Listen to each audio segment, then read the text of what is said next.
You've got to keep going and keep asking, because there is going to be value to share, as we do have value to share. And that was the hardest thing, I guess, for me to learn, is that I kept getting no's from the physicians that I wanted to work with. And I'm like, okay, but there's got to be someone that it needs this model, that needs a little extra help in their office, that they just don't even know what I could be doing for them.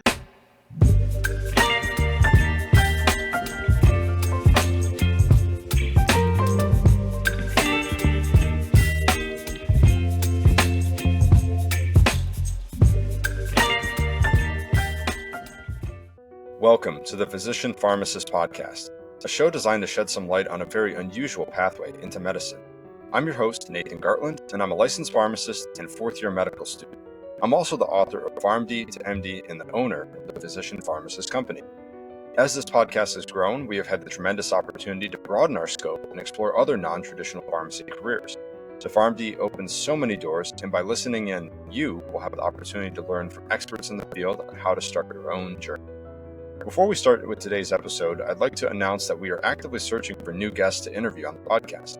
If you think you have a unique story or interesting life experience related to medicine, pharmacy, or business, please reach out for the potential to be a guest on the show. In today's episode, I have the pleasure of speaking with Dr. Thea Blystone. Dr. Blystone is a licensed pharmacist and owner of TM Pharmacy Consulting Practice. After obtaining her pharmacy doctorate from LECOM School of Pharmacy, she has had the unique opportunity to work in community practice, long-term care, and clinical pharmacy before realizing her passion for medication therapy management. In 2019, she founded TM Pharmacy Consulting LLC, leveraging 15 plus years of experience into a working business model that elevated the profession of pharmacy and generates revenue with heavily underutilized billing strategies. She has created a model that can free pharmacists from the classic dispensing role and allow them to work more intimately with patients through consulting. She now teaches other pharmacists how they too can generate a six-figure income centered around personalized patient care. Beyond business, Dr. Blystone mentors pharmacists, advocates for remote services like RPM and CCM, and finds solace in personal development books and outdoor activities. Alrighty, well, thank you so much for being on the show today, Dr. Blystone. Yes, thank you so much for having me. It's such a pleasure to be on with you. Excellent. So let's kind of take things way back. How did you get started with the profession of pharmacy in the first place? That's a good question. I appreciate that because, it goes back to the love of science, really.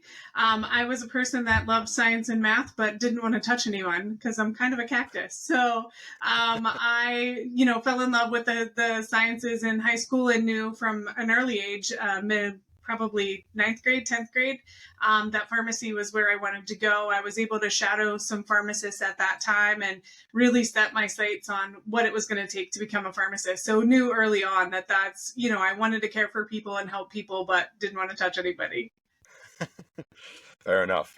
And so throughout pharmacy school, you went to LECOM, is that correct? Yes, and then, I did you end up doing a pharmacy residency at all, or were... Okay, so you no didn't residency, just lots of different kinds of experience, that's for sure. Did you think about residency at the time?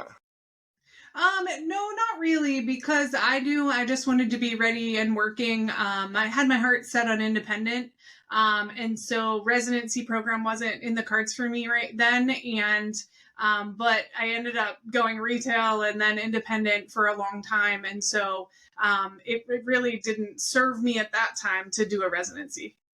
Absolutely. So you kind of realized that you wanted to be like in the community setting a little bit more, and obviously then into the independent field. And so after you graduated pharmacy school, what was your life like at that point? It was kind of crazy. I started with retail, and then I did some retail floating, and it really was trying to find my footing. I went through the fast track program, so at 23 years old, I come out with a doctorate and trying to stand up on my own, with all things considered, being an adult at that point with a PhD, the doctorate of pharmacy. So it really was a challenging part because all my friends were still in school, and I was setting up a house, and I was like, oh, this is so crazy. But it was a whirlwind of fun for sure. That's great. So you were working in the kind of retail setting, like you said, like kind of adjusting to this new responsibility, essentially coming out of pharmacy school. It's kind of like that big leap where it's very overwhelming at first, but then you're out in the community, you're working, getting your feet I guess, like, stable, getting a firm foundation in pharmacy. So then what happened after the community phase? I realized that I wasn't built for one place, so I floated for a little while, and then that just got overwhelming. So then I didn't want to be. I was traveling like 2 hours in opposite directions each day. Like home base was 2 hours away, and then they'd have me 2 hours the other direction the next day, and so it really just wasn't working. And I wanted to build a family at that point, and so it was just not in the cards for me to stay in retail. And I wanted to be able to be kind of a go-to parent, not necessarily the go-to, but being able to the flexibility and stuff. So I found a job in long-term care at that point and did long-term care dispensing for 5 years or so. Wow. Yeah. 2 hour transit time Yeah. for floating. That's crazy. Yeah, we I, live in rural America. So, there's the districts are big, but there's not a lot of stores. So you're traveling. It was crazy. oh my goodness. And so then you transitioned into long-term care pharmacy. And I love long-term care because I personally work in long-term care currently Yeah. throughout med school. And so I just love like working with I feel like everyone there is very friendly, and it's very like was yours a closed door pharmacy or? Yeah, it was a Yeah. closed door pharmacy, very close knit group, worked really well. It was a great opportunity. And then I had the opportunity to do something else and do remote MTMs when Medicare Part D came out early in 2012 ish. And I was doing remote work after that. So the opportunity to even be more of a go-to parent came up. And so I took that leap as well. So like you kind of slowly transitioned into this remote working, I guess, workflow. And was that like the origin story of how you kind of came across your own like business idea, or was this? Tell us a little bit more about that. Well, it planted the seed for sure. I realized at that point that there was more to pharmacy than dispensing. Even though I did long-term care, I did retail independent. I liked talking to the patients, and that MTM allowed me to do that. But what I hated about the MTM stuff is that I couldn't follow up with the patient. I couldn't continue to care for that patient. And so it was like a one and done when MTMs first started coming out. And so it left me like, oh no, I need to know how this patient is doing. And so as the 3 years I did remote work, that remote MTM stuff, it kind of dried up because Medicare Part D brought it back in-house to their own pharmacists in-house. So the company I was working for kind of dried up. And that's when I went into clinical pharmacy at the hospital, working my way up to second in charge of the health system locally to me. And I realized quickly that it was still a different piece of pharmacy, but it still wasn't filling my cup up. I didn't want to go get an MBA or a master's in healthcare administration. I'm like, I don't know, there's got to be more to this. So I took a minute back. I took myself back and said, okay, what pieces of pharmacy after 15 years in practice, what pieces really put it together for me and filled my cup up? And that really was the patient care side of things. And so leaning on that remote MTM stuff that I was doing, I realized that there was an opportunity to help care for patients. And that was at the beginnings of the COVID pandemic. So I lifted the business up, and that's where I brought in the remote pharmacy services. Yeah. Wow, that's so unique. I think that you've sampled all of these different pharmacy, the different niches of pharmacy. You had your community experience, you had your long-term care, and then you even got into clinical pharmacy and then even management positions. Yeah. And you've kind of seen everything at this point, and I think that gives you a lot of power in the sense that you can then, like you said, pick the things that you really, really enjoy. And so obviously with the COVID pandemic, that kind of gave you the opportunity to kind of do things a little bit more remotely with this MTM service. And so you said at first, like MTM was more so like you had a one and done kind of interaction, and that was a little unfulfilling in the sense that you did all this work, all this prepping, planning for the patient, and then you send them off and you never hear about it. So how has that kind of changed since that time period?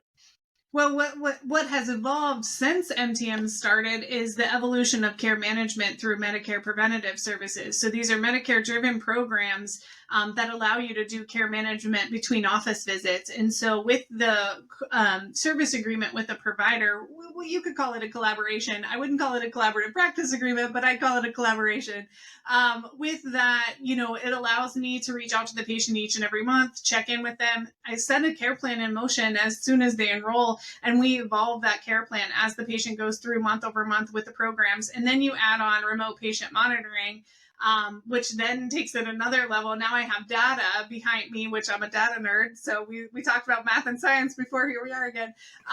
And so that really allows for me to see if the plans are actually working for patients and really evaluate from a data-driven side, not only how the patient is doing, but, what can we do now for the patient, and really moves the care plan even further down the line quickly.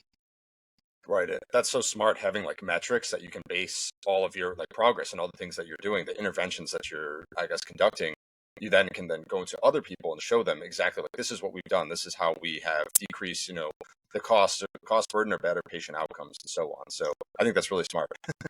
Yeah, it really does move the quadruple aim or the quintuple aim of healthcare today around the cost, around patient outcomes, around physician satisfaction, patient satisfaction, and even health equity. So it really pulls together all of the aspects of where value-based care is moving in our future, to make sure that we have a sustainable program for us down the road, 20, 30 years from now, for the healthcare needs of our country. Absolutely. And so I kind of want to explore a little bit more about the origin story of, I guess, like TM Pharmacy Consulting. So it was around COVID, like you said. At what point did you sit down and think to yourself, like, I need to do something besides clinical pharmacy or besides the things that I've tried in the past? What was kind of the initial steps that led you to creating this company in the first place? Well, so I'll back up a little bit and just say that LECOM, the school I went to here in Northwestern Pennsylvania, I was the first class through. So I was always the test pilot, we'll say, for innovative things, right? So I didn't know status quo of just being comfortable. Like, I've always been that person that will test the boundaries and test my limits on how much more I can do. And when I realized that none of the pieces of pharmacy that I had done, and I've done 5 out of probably the 7 or 8, not research, not legal, and not teaching. So, so I'm pretty close to the top of the list of trying a lot of things. And, when I realized that it wasn't filling my cup up, I said, I've got to slow down and just figure out what pieces of pharmacy really fill the cup up. And when it came down to, like, it was just feeling overwhelmed and stressed every day. And I was bringing it home to my kids and my family. And I was like, there's got to be more than this for the opportunity of being fulfilled from a pharmacist standpoint, because I wanted the balance of being a professional woman and a mother, a caregiver for my family. But that balance was really struggling when I couldn't find the piece that filled my cup up. And what I found is that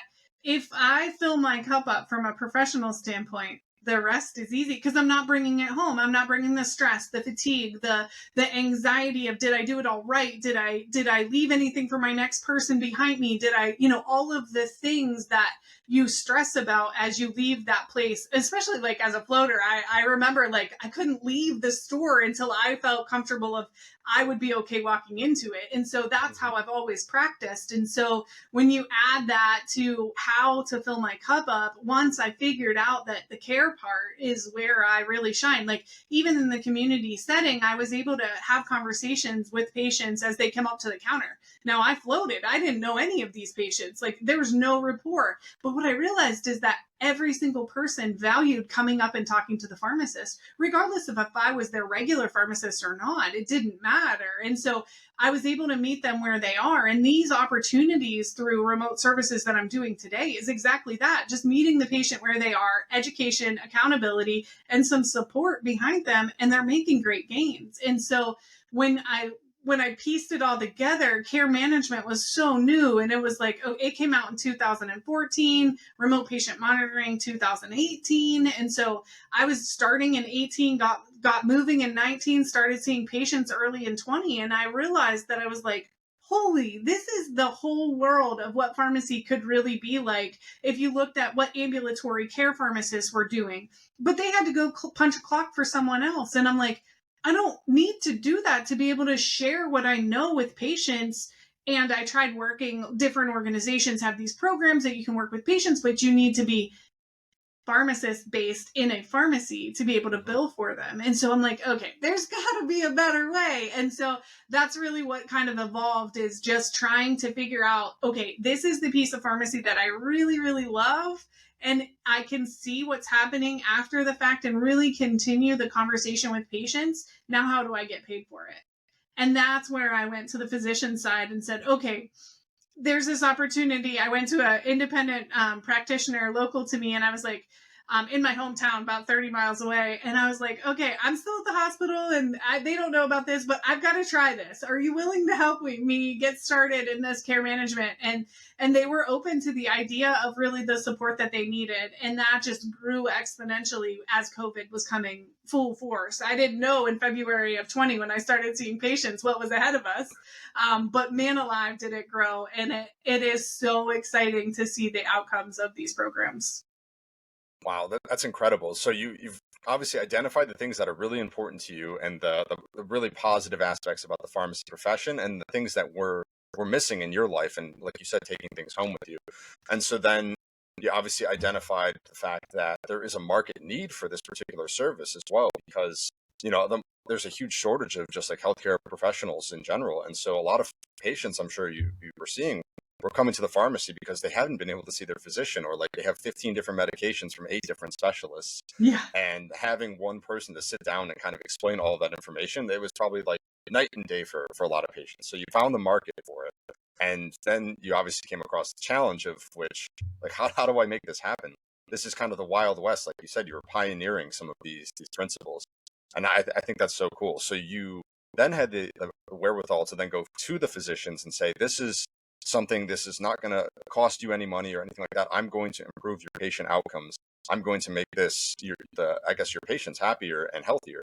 And by doing that, like, how did you identify like the payment structure, and like how did you convince physicians that this was a good service specifically?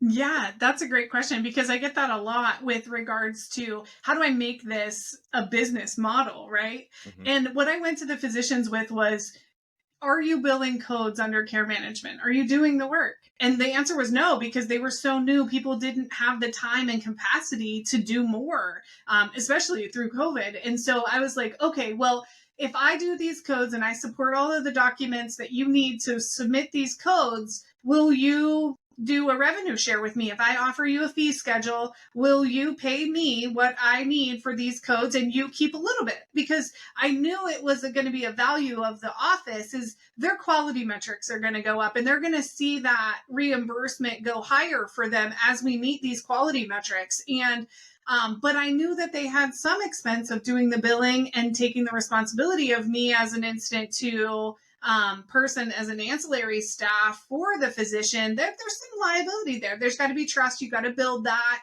And it's not something you can walk in the front door and be like, hey, I'm here. You got to trust me. No, that can't happen. So building that trust and showing up every day and giving them the value of it.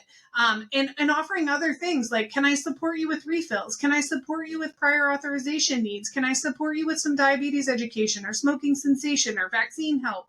Like, I offered other things in addition to these services free of charge. Like, I just did that because I knew that once I started showing value, as pharmacists know how to do it, we don't need more certifications. We don't need another degree to do this. We know how to show up for our patients each and every day. And when you start doing that, the added outcomes speak for you. You don't have to. So it was a test pilot of 10 patients. Can I work with 10 of your patients just to see if this will work for us and see what the value is and see how it's working for you on the physician side? Is it more burdensome? Is there something I can change? And we tweaked the program to be just that.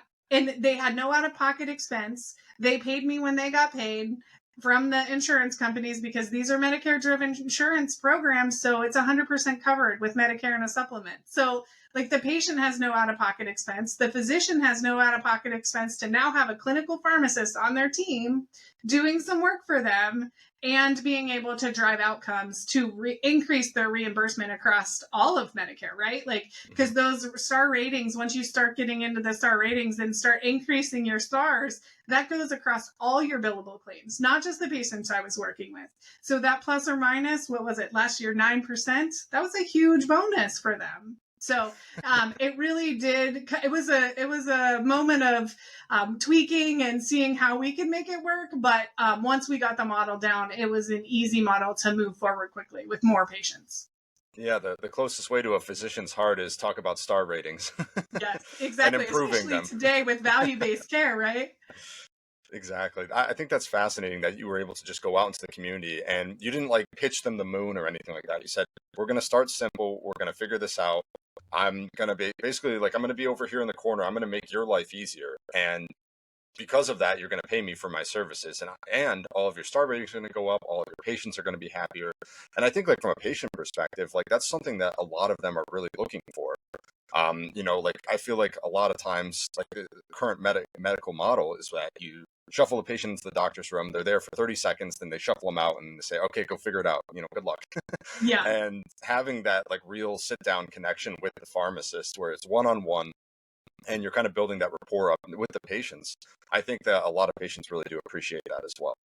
Yeah, for sure. And the average is 7 minutes with your provider each year at one appointment. So, how are you managing chronic conditions in 7 minutes? Because most of the time you go to the doctor because you have an ailment that you need cured, an acute need. So, none of the chronic needs are being met or reviewed or analyzed or even supported on knowing what the patient outcomes are. So, it's really a good opportunity right now, especially for pharmacists to get more involved in this kind of care.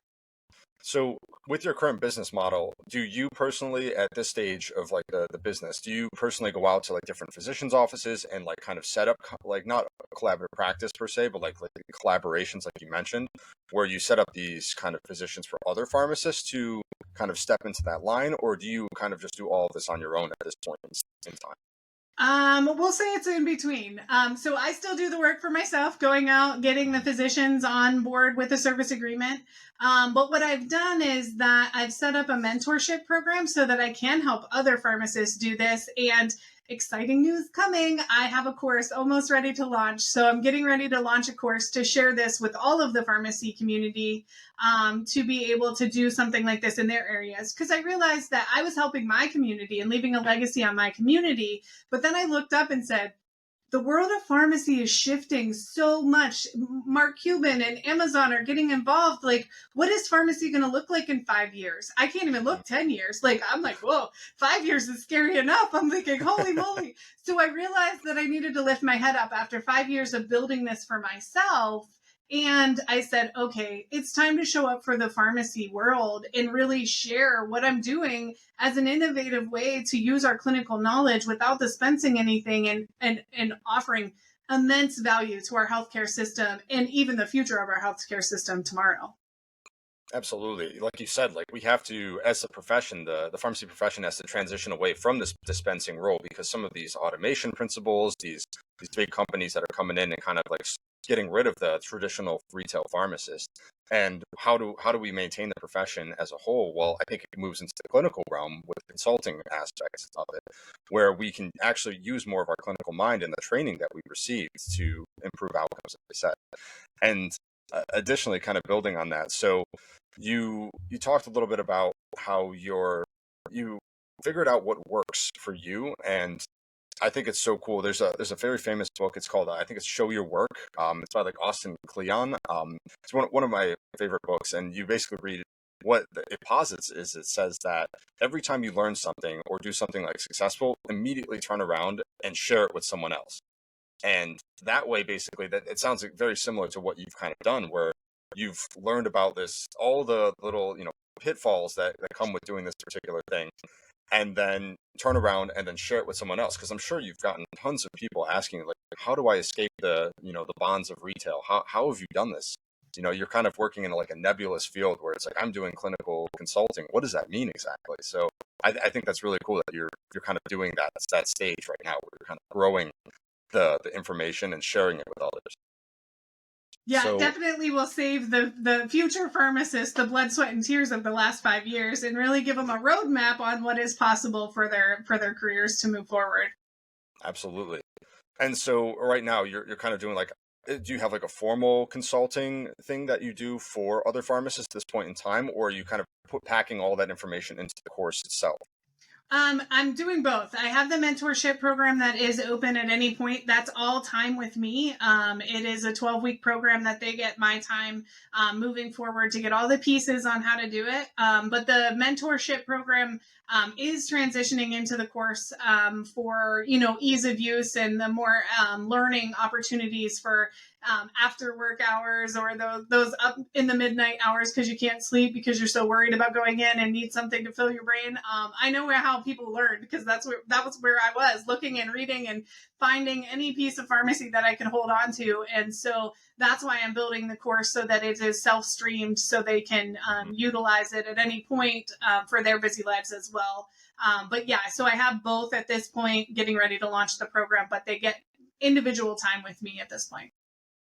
That's so cool. And I think that the course is such a good idea, because like this is one of those things, like you can't just go to YouTube and find out how to set up a business or Yeah. anything like that. So a lot of people like need to recognize like that, you don't have to do this alone. You don't have to go through this. There are other resources out there, and you've kind of lived this experience at this point. So, why make your life harder when you can just go to the course or set up the consulting process. So I think that's awesome. Alrighty. So obviously you encourage other pharmacists to get out of, or to kind of explore this. Is it possible to set up like a model where you're working like part-time in community or part-time in another particular pharmacy field, and then do this on the side, like 50-50? Is there like a way you can kind of make a hybrid out of it? Or is this something that becomes all consuming? Like you just have to put all your time in it, especially if you want to do it like well? Well, I built it on the side of the full-time clinical pharmacist position that I was working at the hospital, working my way up. So I feel like it is something that you can do on the side with little pockets of time. At that point, I had babies. So I had a 5-year-old and a 7-year-old at that point. So still not able to take care of themselves too well. But after hours, I would put them to bed and call patients in the evening hours. And my evening, those calls and that rapport with patients only grew stronger because they knew I would be calling, and because I was able to slowly integrate more patients in that volume, and be able to still work my full-time job until I was able to replace my full-time salary.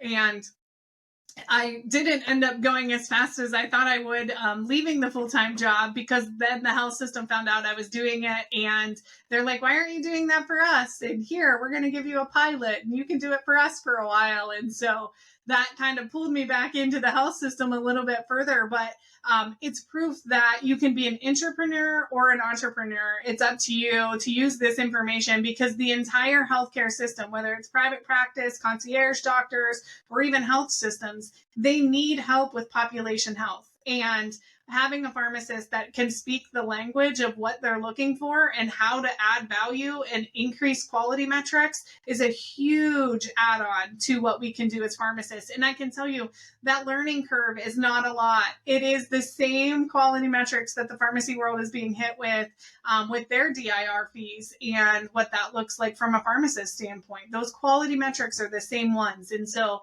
I think we're more versed in it. We just need to know how to have that conversation. And that's what a lot of pharmacists struggle with going through my mentorship program, is really, oh, I don't know if I can sell this. Oh, I don't know if I can walk into a doctor and talk about this. And I'm like, listen, it's the same conversation you can have based on what you know as a pharmacist. It is a slight shift in saying, I can show up for you. Are you willing to allow me to show up for your patients?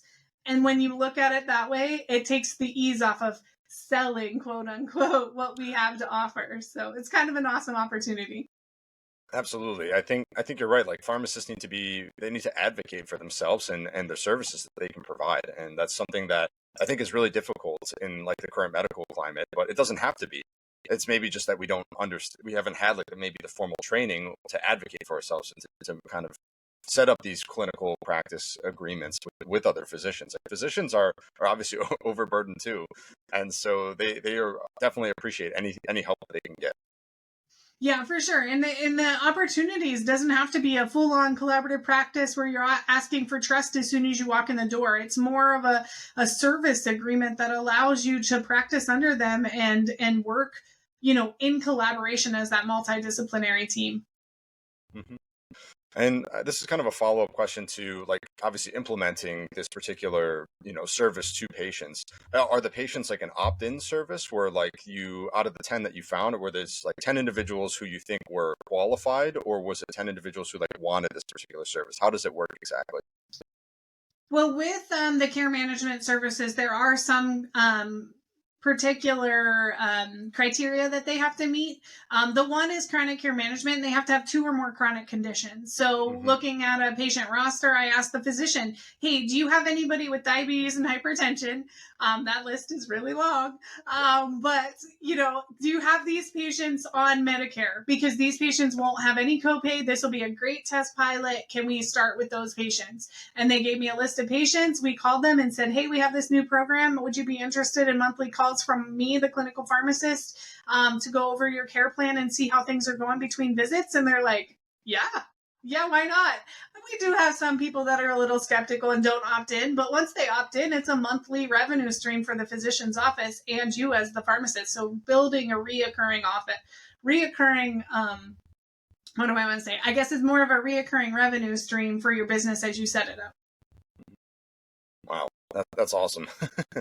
Alrighty, well, transitioning into kind of the next segment of the podcast today, I just want to talk a little bit more like prospectively. And you kind of prefaced it already, but what do you think the future of pharmacy is in general, and where would you like it to go in the next 10, maybe 20 years? Oh gosh, 10, 20 years. That's like 5 scares me, remember? I think pharmacy as a whole has got to prepare ourselves for aging at home. I think that is the biggest movement right now, is that we don't have enough staff to work in long-term care facilities, that our elderly are going to start aging at home because they're living longer and they're healthier at older ages and still healthy at older ages. So I think the pharmacy profession needs to think about how we can care for patients in their homes when they are 80 and 90 years old versus in those long-term care settings. There's models all over Europe that are age at home. They have laws in place that people don't go to facilities. They age at home and they have laws to protect the patients at home. And so when I look at, the future of pharmacy retail, I think, we're not going to be in retail dispensing medicine anymore. When I look at long-term care, I think, those consultant pharmacists doing those monthly med recs have got to start looking for another way, because if they put this legislation in place where patients are going to age at home, then we need to look at some models that will allow for us to continue that care, because all patients need med reviews. All patients need that comprehensive check and how their care plan is going. They're not getting that in the 7 minutes that they're in the office. And I don't expect that number to change much either, with the shortage of physicians out there today and what the even incoming classes of college students going into doctorate programs, whether it's pharmacy or physicians or dentists, anything. I mean, it's very limited, and how we're learning is going to be changing. So I think we've got to start looking at how we can move pharmacy forward for what's coming down our lane where the patients are, and meet the patients where they are. And I think clinical services like care management services, these preventative models will really help move the profession forward. And it's not outside our wheelhouse. If you can do an MTM in retail setting, you can do what I'm doing. It's a care plan. It's contact to the patient. Are you willing to step up for the patients? That's the question. Wow, I love that. There's a lot to look forward to in the profession of pharmacy. It might not be how we envision it at this time being, but I think like you were saying, we have to adapt as a profession and to kind of move into this new market of consulting, and kind of like you said, this aging population. The medications have gotten. I mean, there's new medications. I graduated in 2020, and I get questions on new meds. I was like, I've never even heard of 20, 30 of these drugs before. Where are they coming from? So it's getting more and more complicated, and I think the need for pharmacists is increasing actually as we kind of progress towards this complex model of care. So. Yeah, I agree. I couldn't agree more. I think it is going to continue to grow, the need for our knowledge to be shared with the healthcare population. Fantastic. Well, we're getting close to the end of the interview today, and I just want to explore a few other content ideas and just kind of general recommendations that you might have. So we'll start out with kind of talking a little bit more about your business. So obviously like I said, you've kind of had a lot of pitfalls, a lot of mistakes along the way. You tumbled a few times and you got up, and you obviously overcame those. But if you were to go back, are there any particular things that you wish you could have done differently that might have made the process a little more seamless, or any recommendations that you have to others who might be starting a business? Oh, I think the hardest part is to keep going. When you do stumble, when you get those no's, they keep you growing if you're willing to continue down the path. I think everyone is going to feel. I don't want to say rejected, but the answer is either yes or no. And if you get a no, you can't stop there. You've got to keep going and keep asking, because there is going to be value to share, as we do have value to share. And that was the hardest thing, I guess, for me to learn, is that I kept getting no's from the physicians that I wanted to work with. And I'm like, okay, but there's got to be someone that it needs this model, that needs a little extra help in their office, that they just don't even know what I could be doing for them. And so you just have to keep going. And I think the resilience of standing back up when you hear no, when you're trying to sell this, instead of saying, oh, no, I'm not a good salesman, I'm done selling, I'm going to go back to retail. I'm like, no, it's going to be hard and you're going to get no's. But when you get a yes, that fills the cup up. I can tell you from experience, that really fills the cup up. And I think it's that moment that you celebrate those wins along the way because of the no's. You get no, but then you get a yes, and that takes the place of all the no's that you've gotten. So keep moving, keep going, because it does get easier. The conversation gets easier to have, and the patient outcomes are getting better. And it's really just refining your skill on how to show up for the market today. Exactly. You're kind of like building those muscles that are going to make you prepared to finally make that perfect sale that gets you that yes, And so a lot of people will, like you're saying, will kind of go along these paths or have ambitions to start a business or something along those lines. And they'll get those rejections up front and they'll say, I'm not good at this. I'm giving up. This is too hard. And that's the complete wrong mindset. It's instead, what did I do wrong in this particular scenario that led to this no? What could I have improved upon? And then how do I kind of turn this into a better model that I can then implement and then obviously lead to the successful transaction. So I think that's so cool that you have that kind of foresight to think about that stuff and to obviously the mental model to continue to go through. So I think that's great and definitely great advice. So my follow-up question to that is, do you have any business like book recommendations or any kind of like books in general that you like to read that you think others would kind of benefit from reading about? Oh, I love reading. I love books. Personal development is 100% mindset. And I have two books, The Atomic Habit and The Miracle Morning, the 4-hour work morning. Those are great books to get your mind on what's possible. Because as pharmacists, we think, oh, it's only possible what they taught me and what I do every day, and just go through that routine and routine. We're very routine people as pharmacists, but no one told us that we're allowed to set our own routine and show up for ourselves each day. And when that started clicking in, and then the resilience to keep going, that's how you get the resilience to keep going. It's the small little habits that make your move each and every day possible. And so with that, I think it is amazing to use simple self-development skills to really build a business that's going to be down the road amazing. I'm so glad that you recommended Atomic Habits. I'm actually currently like in the process of reading it right now, and you're right. It's just a phenomenal book for sure. Yeah, it's a great one.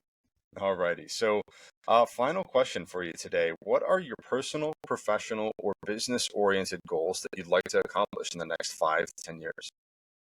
Oh, goals for the next 5 to 10 years. I would say being able to stand up and share what I've learned over the last 5 years of mastery of doing this work, and really show up for our profession, that there's more to be had by doing it via, in different organizations. Whether it's showing up for state organizations, national organizations, and sharing what I know. I think that for me is my biggest legacy I can leave. I always say I want to leave pharmacy a little better than I found it. And I think this is an opportunity to really do that and share my knowledge with the pharmacy world to really get the patient care that's needed in every community across the country. And that gives me goosebumps. I am so excited and I can't wait to share it. I'm so excited. I love your enthusiasm for this, and maybe I'll see you at one of those pharmacy conferences someday. That's one of my goals too, to share Yeah. the knowledge base.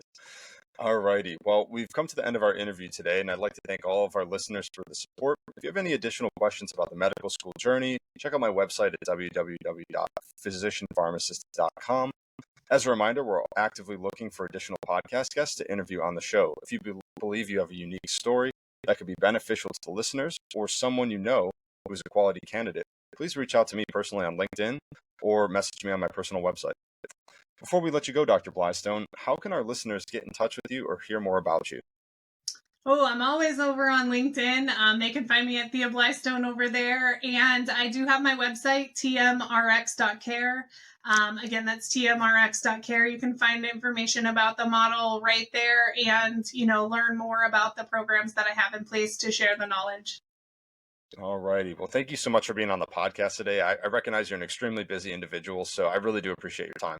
Yes, thank you so much. It was a pleasure. All righty. Take care. Take care.